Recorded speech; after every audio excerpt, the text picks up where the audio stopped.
ಕಾರ್ಪತ್ನಲ್ಲಿ ನಂದೀಶ್ರವರು ಹಾಗೂ ಅಂಜಾದ್ ಪಾಸಾ ಅವರು ಹಾಗೂ ನಮ್ಮ ಸಮಾಜದ ಹಿರಿಯ ಮುಖಂಡರು, ಸಮಾಜ ಸೇವಕರಾದ ಮಲ್ಲಿಕಾರ್ಜುನರವರು ಹಾಗೂ ನಮ್ಮ ಮುಖಂಡರಾದಂಥ ಸುಂಡಳ್ಳಿ ಸೋಮಶೇಖರ್ ಅವರು ಹಾಗೂ ನಮ್ಮ ಪ್ರಧಾನ ಕಾರ್ಯದರ್ಶಿಗಳಾದಂಥ ಯೋಗ ಶಿಕ್ಷಕರಾದಂಥ ಶಿವರುದ್ರಪ್ಪನವರು ಹಾಗೂ ನಮ್ಮ ಜಿಲ್ಲಾ ಉಪಾಧ್ಯಕ್ಷರಾದಂಥ ಶ್ರೀಲಿಂಗಪ್ಪನವರು ಹಾಗೂ ನಮ್ಮ ಸಮಾಜದ ಮುಖಂಡರಾದಂಥ ಎಲ್.ಡಿ. ನಂದೀಶ್ರವರು ಬರ್ತದೆ.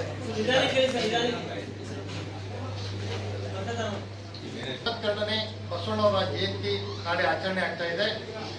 ಜಿಲ್ಲಾಡಳಿತದಿಂದ ಕಲಾಮಂದಿರದಲ್ಲಿ ಅರ್ಥಪೂರ್ಣವಾಗಿ ಆಚರಣೆ ಆಗ್ತಿರುವ ಕಾರ್ಯಕ್ರಮಕ್ಕೆ ಇಡೀ ಜಿಲ್ಲೆಯ ಜನತೆ ತಮ್ಮ ಮುಖಾಂತರ ಅವರಿಗೆಲ್ಲರಿಗೂ ತಿಳಿಸುವ ಮುಖಾಂತರವಾಗಿ ಎಲ್ಲರೂ ಸಹ ಭಾಗವಹಿಸಬೇಕು. ತಾವುಗಳು ಸಹ ಒಂದು ಕಾರ್ಯಕ್ರಮದಲ್ಲಿ ದಯಮಾಡಿ ಭಾಗವಹಿಸಬೇಕು ಅಂತ ನಾನು ಕೇಳ್ಪಡ್ತೇನೆ.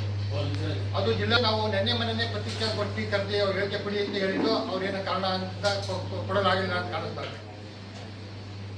ಈಗ ಏನಾಗಿದೆ ಸರ್, ನಮ್ಮಲ್ಲಿ ಅಖಿಲ ಭಾರತ ವೀರಶೈವ ಮಹಾಸಭಾ ರಾಜ್ಯಾಧ್ಯಕ್ಷರಾದಂಥ ಶಂಕರ್ ಬಿದ್ರಿ ಅವರು ಬಸವಣ್ಣನವರ ಜಯಂತಿ ದಿನ ಕಾಲ್ಪನಿಕ ವ್ಯಕ್ತಿ ರೇಣುಕಾಚಾರ್ಯ ಜಯಂತಿಯನ್ನು ಸಹ ಮಾಡಬೇಕು ಅಂತೇಳಿ ಒಂದು ಆದೇಶವನ್ನು ಹೊರಡಿಸ್ತಾರೆ.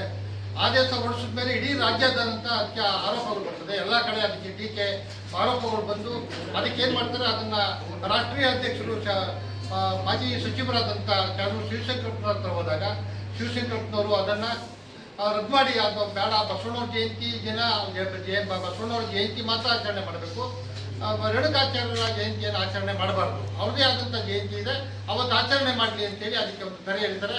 ಅದಕ್ಕಾಗಿ ನಾವು ಚಾಮೂರು ಶಿವಶಂಕರಪ್ಪನವರಿಗೆ ಅವ್ರಿಗೆ ಆ ಒಂದು ನಿರ್ಧಾರ ತಗೊಂಡದಕ್ಕೆ ಅವರ ಸ್ವಾಗತವನ್ನು ಮತ್ತು ಅಭಿನಂದನೆಗಳನ್ನು ತಮ್ಮ ಕಡೆ ನಾವು ಸಲ್ಲಿಸ್ತಾ ಇದ್ದೀವಿ. 12ನೇ ಶತಮಾನದಲ್ಲಿ ಸಮಾನತೆ ಮತ್ತು ಎಲ್ಲರನ್ನು ಒಪ್ಪಿದಂಥವರು. ಅದರ ಮುಖಾಂತರ ನಾವು ಜಿಲ್ಲಾಡಳಿತಕ್ಕೆ ನಾವು ಕಳೆದ ಮೀಟಿಂಗ್ ಕರೆದಾಗ ADC ಶಿವಾನಂದ್ ಸರ್ ಅವ್ರ ಹತ್ರ ನಾವು ಹೇಳ್ಕೊಂಡ್ವಿ, ಸರ್ ಇವತ್ತು ಮೀಟಿಂಗ್ನಲ್ಲಿ ನಾವು 5-6 ಜನ ಮಾತ್ರ ಬಂದಿದ್ದೀವಿ, ಇನ್ನೂ ಕೆಲವರು ಸಂಘಟನೆಗಳೆಲ್ಲ ಬಂದಿಲ್ಲ, ನಮ್ಮಲ್ಲಿ 8-10 ಸಂಘಟನೆ ಪ್ರಮುಖವಾಗಿ ಕೆಲಸ ಮಾಡುವಂಥ ಸಂಘಟನೆಗಳಿದೆ, ಮತ್ತೆ ಕರೀರಿ ಅಂತ ಹೇಳಿ ಅವ್ರ ಹತ್ರ ನಾವು ಮನವಿ ಮಾಡ್ಕೊಂಡ್ವಿ. ಕರಿತೀವಿ ಅಂತ ಹೇಳಿದ್ರು ಮತ್ತೆ ಕರೆದೇ ಇಲ್ಲ, ಮೀಟಿಂಗೇ ಕರೆದಿಲ್ಲ. ಅವಾಗ ಯಾರೋ ಒಂದಿಬ್ಬರು ಕರೆದವರು ಅವರಿಬ್ಬರು ನಾವೆಲ್ಲರಿಗೂ ಹೇಳ್ಕೊಳ್ತೀವಿ ಅಂತೇಳಿ ಪತ್ರಿಕೆ ಮುದ್ರಣ ಆಗುತ್ತೆ.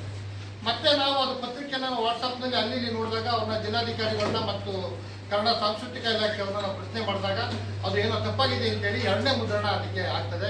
ಅದರಿಂದ ಅದು ಹೆಚ್ಚಿನ ರೀತಿ ಜನಗಳಿಗೆ ಅದು ಜಿಲ್ಲೆಯ ಜನತೆಗೆ ಅದು ಮುಟ್ಟಿಸಲು ಸಾಧ್ಯವಾಗಲಿಲ್ಲ. ಗೊಂದಲ ಮಾಡ್ಕೊಂಡು ಅದು ಜನ ಮತ್ತು ಭಕ್ತರು ಬಸವಣ್ಣ ಅನುಯಾಯಿಗಳು ಮತ್ತು ಏನು ನಮ್ಮ ಸಮಾಜ ಇದೆ ನಾಳೆ ಎಲ್ಲ ಜಾಸ್ತಿ ಜನ ಭಾಗವಹಿಸಿದ್ದಕ್ಕೆ ಅದೊಂದು ತೊಡಕಾಗ್ತು, ಅದು ವಿಚಾರ ಆಗಿಲ್ಲ. ಅದು ಮುಖಾಂತರ ನಾಳೆ ಎಲ್ಲರೂ ಜಿಲ್ಲಾಡಳಿತದಿಂದ ಆಚರಣೆ ಮಾಡ್ತಾ ಇರುವಂಥ ಕಾರ್ಯಕ್ರಮಕ್ಕೆ ಇಡೀ ಮಂಡ್ಯ ಜಿಲ್ಲೆಯ ಎಲ್ಲ ಜನತೆಯೂ ಎಲ್ಲ ಅಧಿಕಾರಿಗಳು ಸರ್ಕಾರದ ಆದೇಶ ಇದೆ.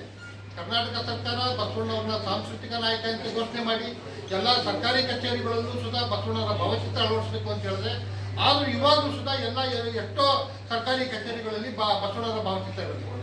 ಜಿಲ್ಲಾ ಪಂಚಾಯತಿ ಸಭಾಂಗಣದಲ್ಲೇ ಇಲ್ಲ, ಪೊಲೀಸ್ ಠಾಣೆಗಳಲ್ಲಿಲ್ಲ, ಪಂಚಾಯತಿಗಳಲ್ಲಿಲ್ಲ, ಗ್ರಾಮ ಪಂಚಾಯತಿಗಳಲ್ಲಿಲ್ಲ ಮತ್ತು ಎಲ್ಲ ಇಲಾಖೆಗಳು ಬಸವಣ್ಣವ್ರ ಜಯಂತಿಯನ್ನು ಆಚರಣೆ ಮಾಡ್ತಾ ಇಲ್ಲ. ಅದನ್ನು ಆಚರಣೆ ಮಾಡಿ ಅಂತ ಮನೆ ಜಿಲ್ಲಾಧಿಕಾರಿಗಳಿಗೆ ನಮ್ಮ ಎಲ್ಲರೂ ಸುಧಾ ಒಂದು ತಂಡ ಹೋಗಿ ಮನವಿಯನ್ನು ಸುಧಾ ಕೊಟ್ಟಿದ್ದೀವಿ. ಅವರು ಯಾವ ರೀತಿ ಆದೇಶ ಮಾಡ್ತಾರೆ, ನಾಳೆ ಯಾವ ರೀತಿ ಮಾಡ್ತಾರೆ ಅನ್ನೋಂಥ ಇಡೀ ನಮ್ಮ ಸಂಘಟನೆ ಅದನ್ನು ನೋಡ್ತಾ ಇದೆ.